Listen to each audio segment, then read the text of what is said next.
WisdomWays is all about living from the true power of who you are. Marianne Williamson once said, "Our deepest fear is not that we are inadequate. Our deepest fear is that we are powerful beyond measure." If that is true, then how can we let go of those fears and become one with our authentic power? Speaking from personal experience, insights, and stories of awareness, Richard Schultz, spiritual healer and guide, invites you to take a courageous journey with him to finally let go of your deepest fears and embrace inner power beyond measure. Get prepared to travel to the inner spaces that will expand your awareness, freedom, and mastery of life. Hi, and thank you so much for tuning in to Wisdom Ways to Living from Your True Power. I'm your host, Richard Schultz, and we've been taking a journey to understanding how to claim your authentic power. In the previous podcasts, I've been setting the groundwork for deeper discussions about wholeness and how becoming whole is a secret to amazing, authentic power to navigate and shape life to realize our dreams and our goals. In claiming authentic power, we feel happier, more fulfilled, and trust the flow of our lives more and more each day. We've covered some of the fundamentals, the what, where, why, and how of claiming our true power, including 7 steps towards claiming your power, how to align your mind, and how to reprogram your powerful subconscious mind with powerful beliefs to support you rather than sabotage your success. We've talked about emotions being at the center of our power, and we talked about the power of love. In the last podcast, we talked about mirrors of relationship, which give us clues about where we are still not whole, so that we can do the inner work to claim the powers we have lost and stop the energy leakages. Today, I want to give you more understanding of shadow and why this wholeness integration work is so important to reclaim your power. All of us have lost power in the shadow, but it is all still there waiting to be claimed and used to shape our reality more effectively and efficiently without the habitual suffering that we all experience as human beings. Shadow work or wholeness work allows us to claim the power and resources that somewhere in life, in order to survive, we lost or rejected. That survival strategy served us well for that time, but our soul wants us to be completely free and whole again, and life will constantly present us with clues of where to look to reclaim those parts and that lost power. It's a journey. It's a hero's journey into the truth of who we are. It is a way to become free and live life from our divine nature, the awakened part of our being, rather than from the unconscious limiting beliefs and wounds of the human. This is inner alchemy that will transform the past wounds into the precious gold of wisdom, compassion, and a sense of oneness with life. It is not to deny the human aspect of ourselves, but instead to involve the human towards integrating our divine, awakened self. The word shadow in psychology was first used by Carl Jung. Dr. Jung said, "To confront a person with a shadow is to show him his own light. Once one has experienced a few times what it's like to stand judgingly between the opposites, one begins to understand what is meant by the self. Anyone who perceives his shadow and his light simultaneously sees himself from 2 sides and thus gets in the middle." Carl Jung was talking about balance. As humans, we tend to perceive our world in duality, but life is not black or white. It's the full spectrum from light to dark. When we fix ourselves on one side of the spectrum of dark or light and create an enemy of the other side, then we are destined to fight a battle until the end of time. If instead we collapse the polarity and look at the full spectrum, we find peace and greater capacity for life, compassion, love, less suffering, and more power and energy to fulfill our life's desire. Consider the Buddhist yin-yang symbol, with the integrated light and dark side making a complete circle. One side of the circle is a mirror image of the other, and they are in perfect balance. In this balance, owning all of our light and all of our dark, brings us to power and truth. This is wholeness. I first looked at the idea of shadow about 2001 when I read Debbie Ford's book, The Dark Side of the Light Chasers. I didn't really get it at the time. I didn't understand the depths and importance of this work, so I moved on. I did not yet have the capacity or experience I needed to understand how important this work is to create power, freedom, and peace in life. I guess I wasn't ready for it at that time. It was only a few years ago that I began to dive deep into the power held within shadow and how this work can take us back to our divine nature, our truth. So what is shadow? Well, shadow is anything we've disowned or kept in the dark. It's all you won't be or you cannot be with, those energies that you just don't want in your life. It's the shoulds, the shouldn'ts, the can'ts, or that's bad, or I can't stand that. It's those parts of us that we dislike or hate.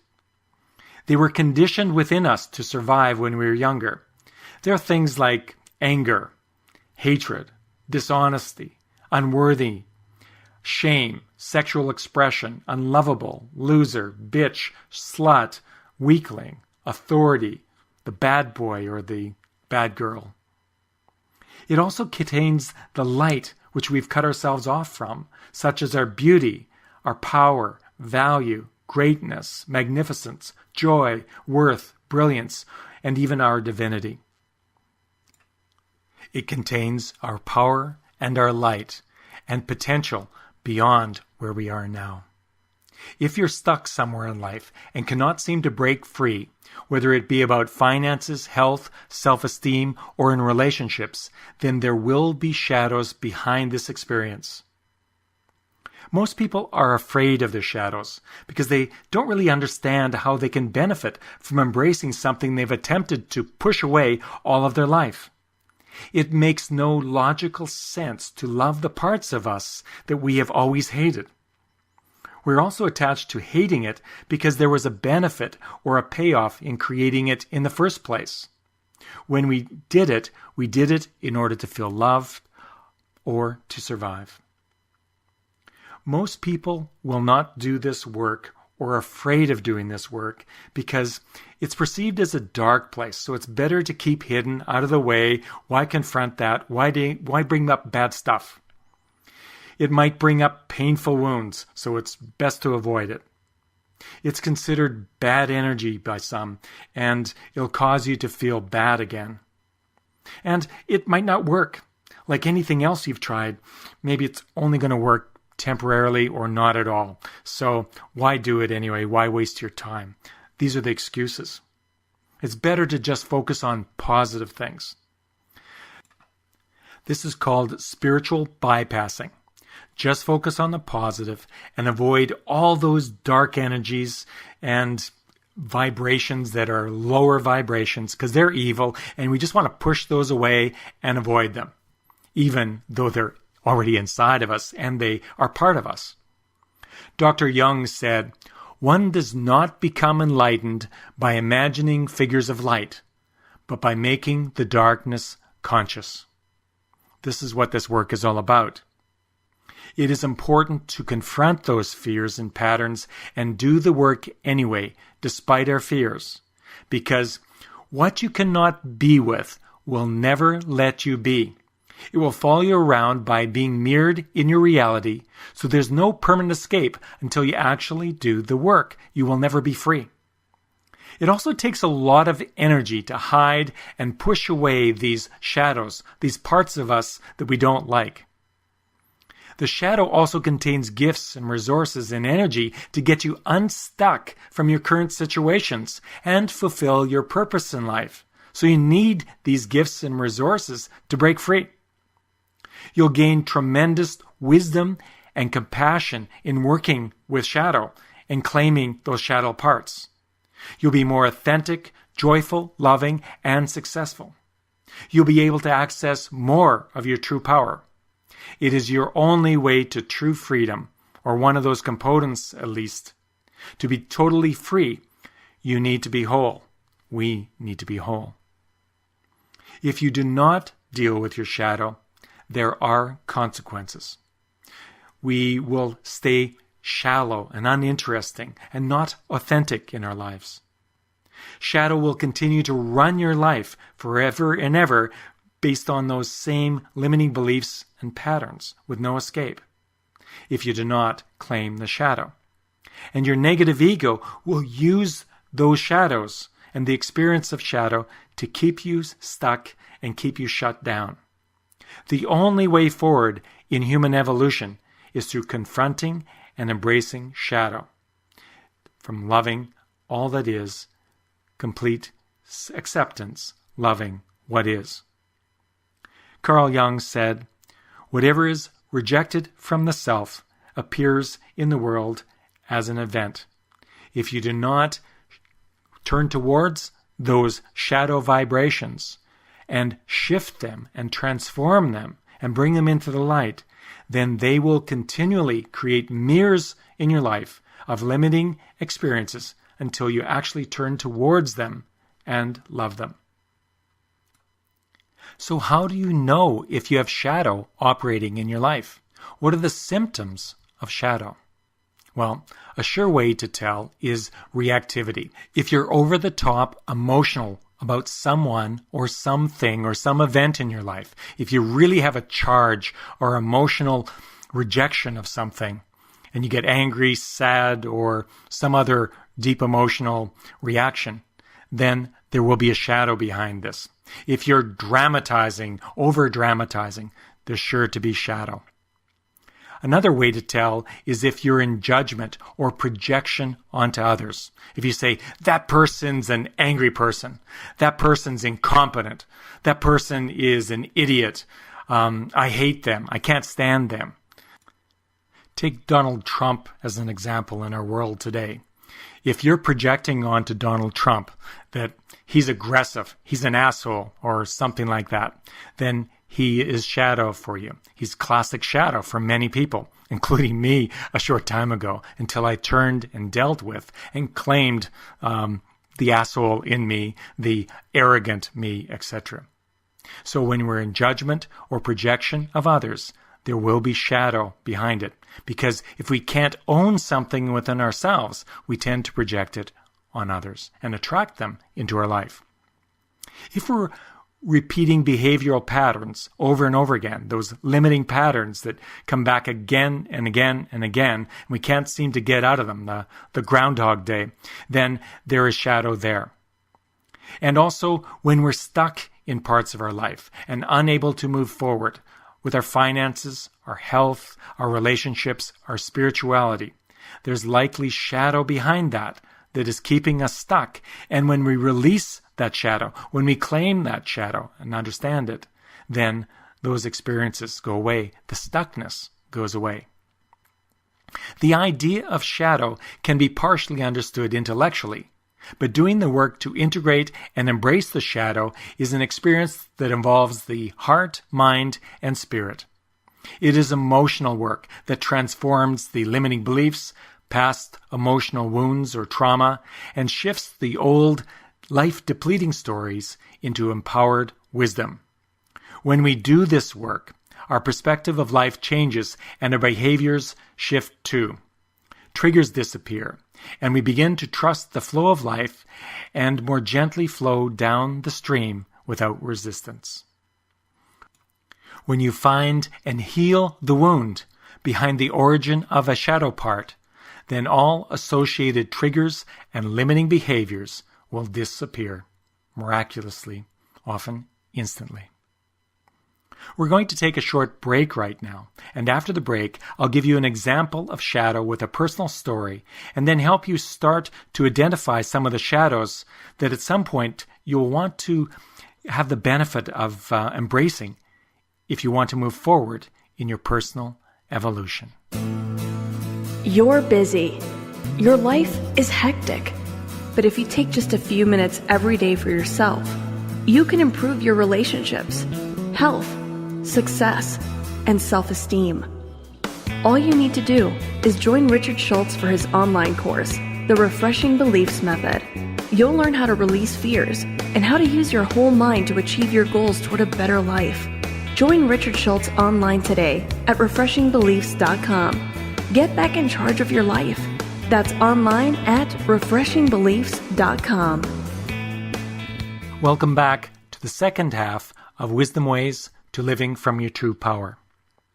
Before the break, we were talking about shadow.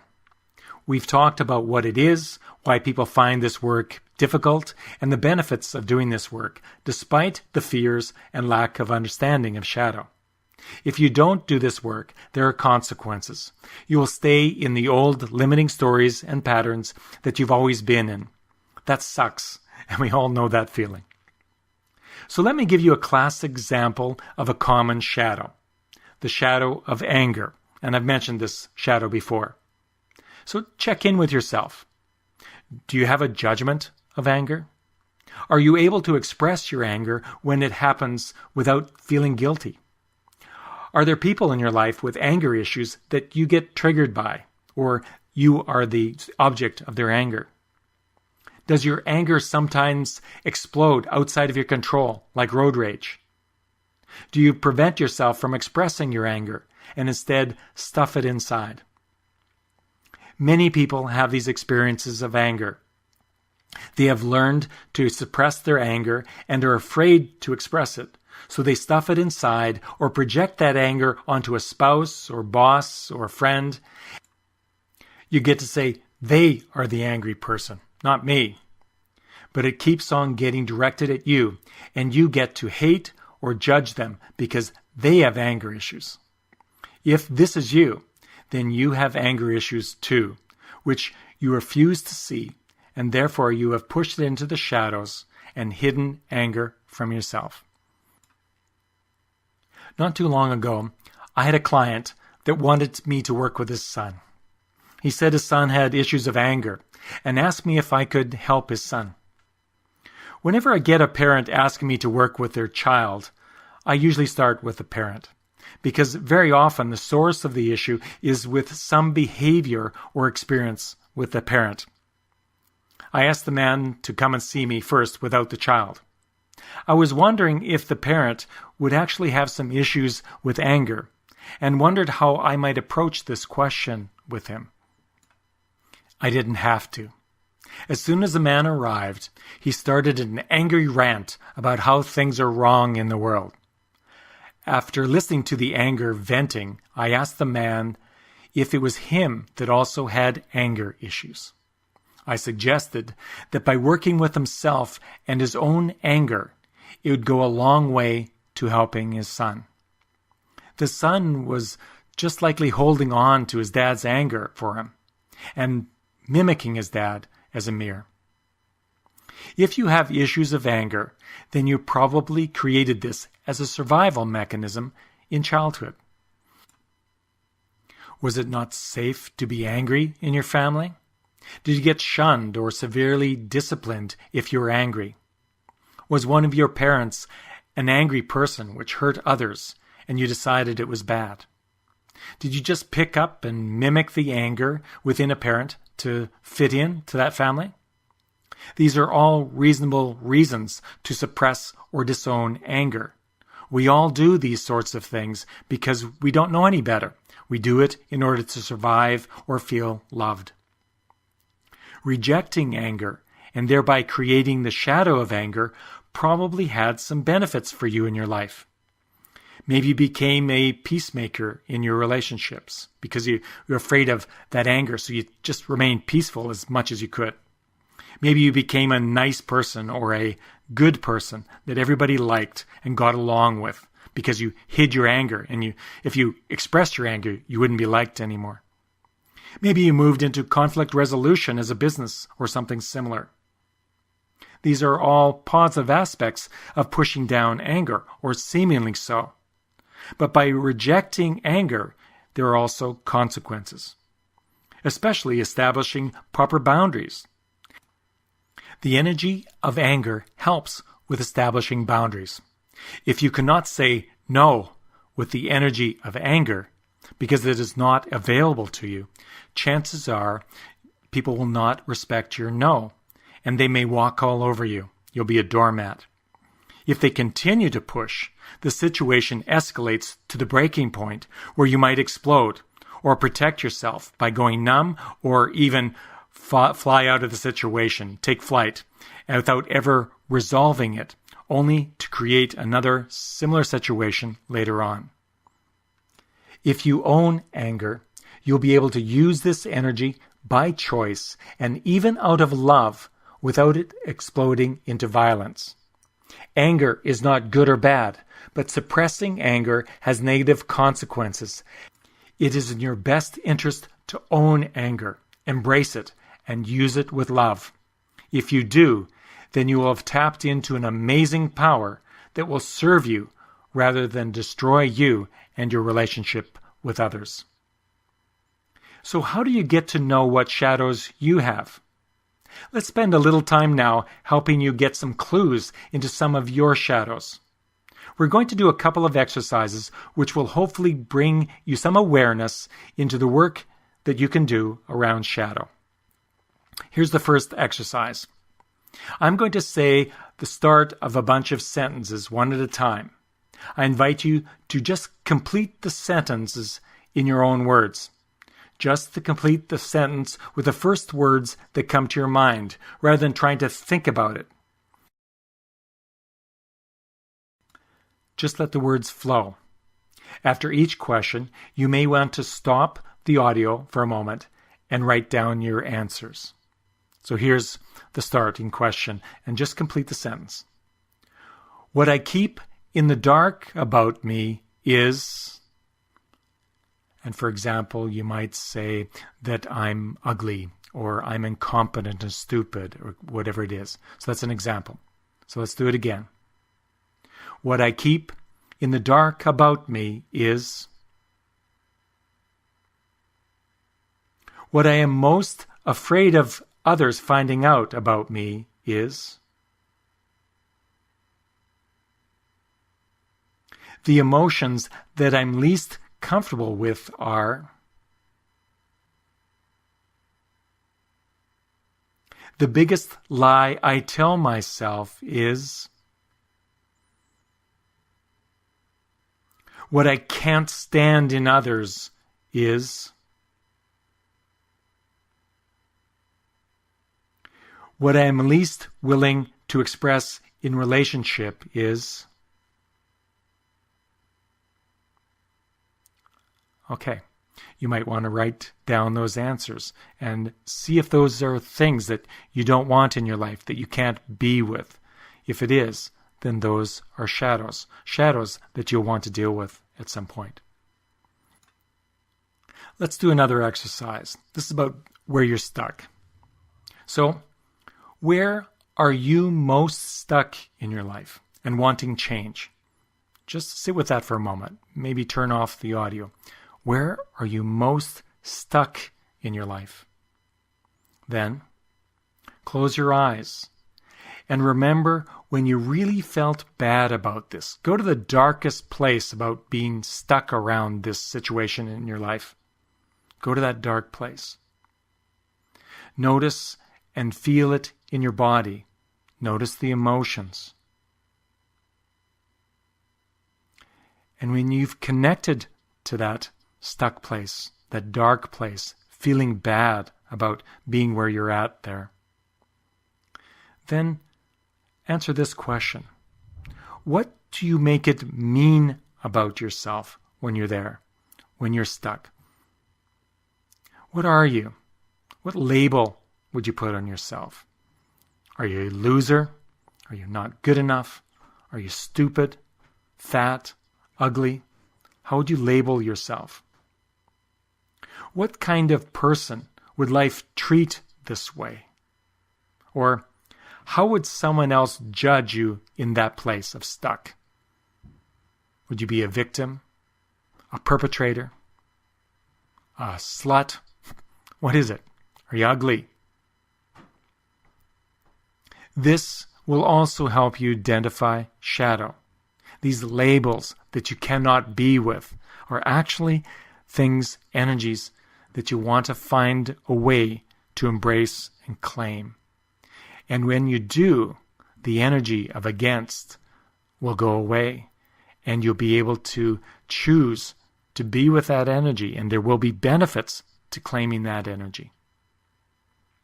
Hopefully, in these exercises, you've identified some of the energies that are holding you back in life or creating limiting patterns. You may not yet understand how they do that, or you may not have a landing on the exact energy, but it's a start. And there will be results in your life, reflections in your life that are coming from you not owning that quality. Working with shadow often requires a skilled coach to help you see what you have hidden away all this time.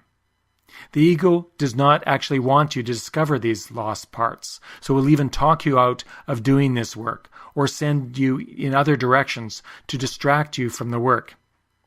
Working with shadow is a step to loosening the power of ego over you, and the ego is very protective of its domain of power. But ego power, as you know, is not true power. In claiming these shadows that you've identified here, and I'm not going to get into the how of that here, but if you go through the work in claiming those shadows, life will become unstuck, patterns will drop off, and you'll be free. So that's it for our time today. In summary, shadow work is perhaps the most liberating work you can do. It's the access point to your true power.